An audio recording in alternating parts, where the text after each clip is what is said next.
Assalamualaikum warahmatullahi wabarakatuh.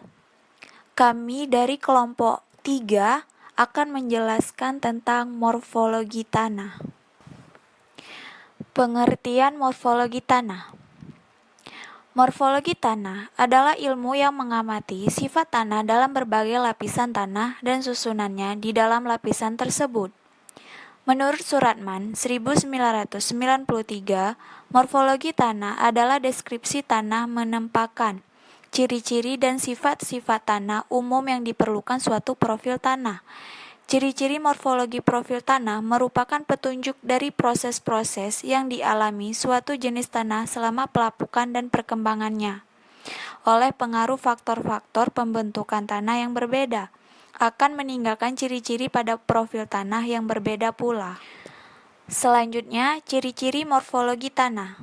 Ciri-ciri morfologi tanah terbagi atas 7, yaitu warna, tekstur tanah, struktur tanah, konsistensi, bulk density, particle density, dan pori-pori tanah. Yang pertama, saya akan menjelaskan warna tanah. Warna tanah merupakan sifat atau ciri tanah yang paling mudah dibedakan di lapangan. Jika warna tanah hitam atau gelap, menandakan bahwa kadar bahan organik tanah cukup tinggi.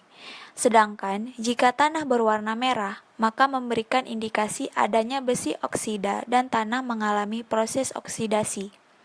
Sebaliknya, jika tanah berwarna abu-abu kebiruan, berarti terjadi peristiwa reduksi di dalam tanah. Warna tentu ditentukan dengan menggunakan warna-warna baku yang terdapat dalam buku Munsell Soil Color Chart. Dalam warna baku ini, warna disusun oleh 3 variabel, yaitu hue adalah warna spektrum yang dominan sesuai dengan panjang gelombangnya. Hue dibedakan menjadi 5R, 7,5R, 10R, 2,5 YR, 5 YR, 7,5 YR, 10 YR, 2,5 Y, 5 Y, yaitu mulai dari spektrum paling merah 5R sampai spektrum dominan paling kuning 5Y. Value menunjukkan gelap terangnya warna sesuai dengan banyaknya sinar yang dipantulkan, yang dibedakan dari 0 sampai 8, di mana makin tinggi nilai value menunjukkan warna makin terang. Yang terakhir ada chroma, menunjukkan kemurnian atau kekuatan dari warna spektrum juga dibagi dari 0 sampai 8. Semakin tinggi nilai chroma menunjukkan kemurnian spektrum atau kekuatan warna spektrum makin meningkat. Selanjutnya, tekstur tanah. Tekstur tanah adalah perbandingan relatif dalam persen antara fraksi pasir, debu, dan liat. Tekstur tanah sangat penting kita ketahui karena komposisi ketiga fraksi penyusun tanah menentukan sifat-sifat fisika, fisiko-kimia, dan sifat kimia tanah. Berdasarkan atas perbandingan banyaknya butir-butir pasir, debu, dan liat, maka tanah dikelompokkan ke dalam beberapa macam kelas tekstur, yaitu kasar, pasir-pasir dan berlempung, agak kasar, lempung berpasir dan lempung berpasir halus, sedang, lempung berpasir sangat halus, lempung, dan lempung berdebu, agak halus, debu lempung liat berpasir, dan lempung liat berdebu, halus, liat berpasir, liat berdebu, dan liat. Struktur tanah. Struktur tanah adalah susunan butir-butir primer dan agregat-agregat primer tanah secara alami menjadi bentuk tertentu yang dibatasi oleh bidang-bidang yang disebut agregat. Struktur tanah merupakan gumpalan kecil dari butir-butir tanah. Gumpalan kecil ini mempunyai bentuk, ukuran, dan kemantapan atau ketahanan yang berbeda-beda. Bentuk atau tipe-tipe struktur tanah. Perhatikan gambar di samping.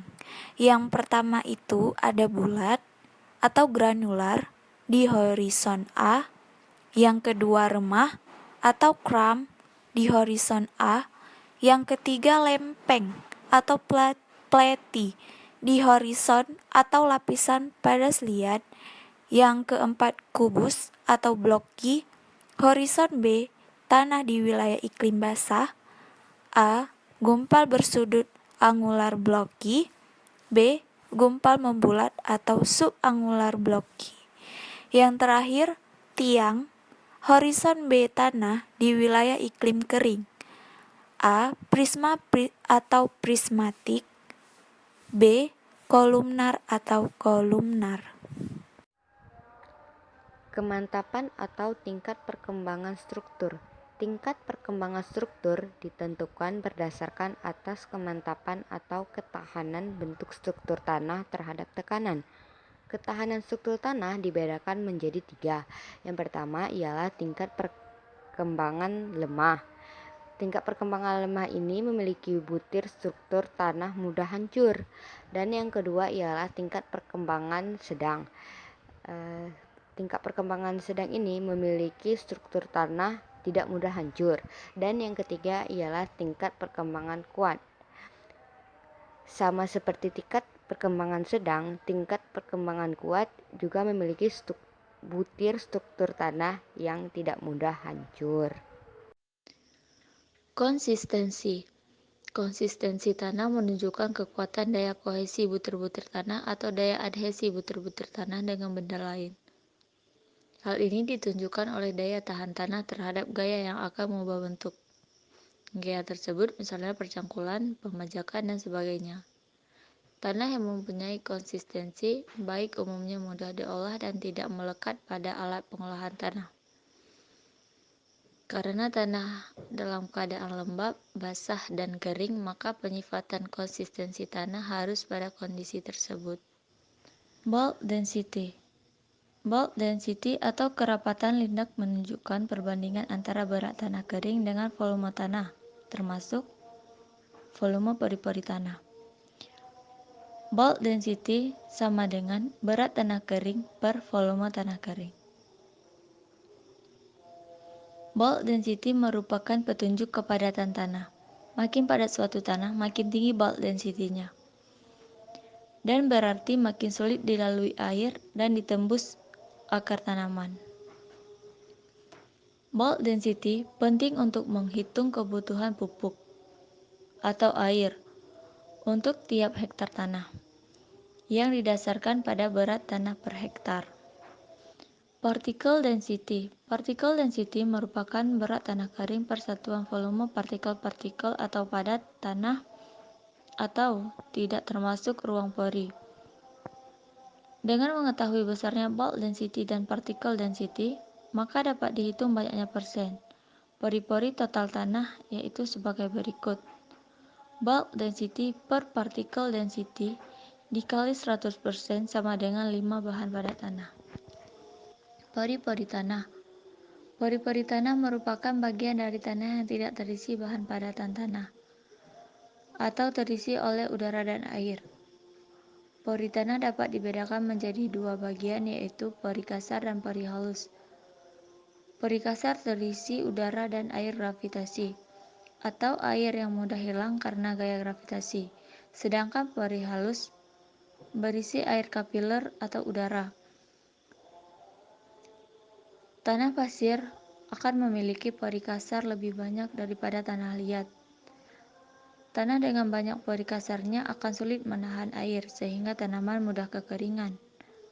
Sedangkan tanah liat total porinya lebih tinggi daripada tanah pasir. Cukup sekian penjelasan dari kami, lebih dan kurang kami mohon maaf. Assalamualaikum warahmatullahi wabarakatuh.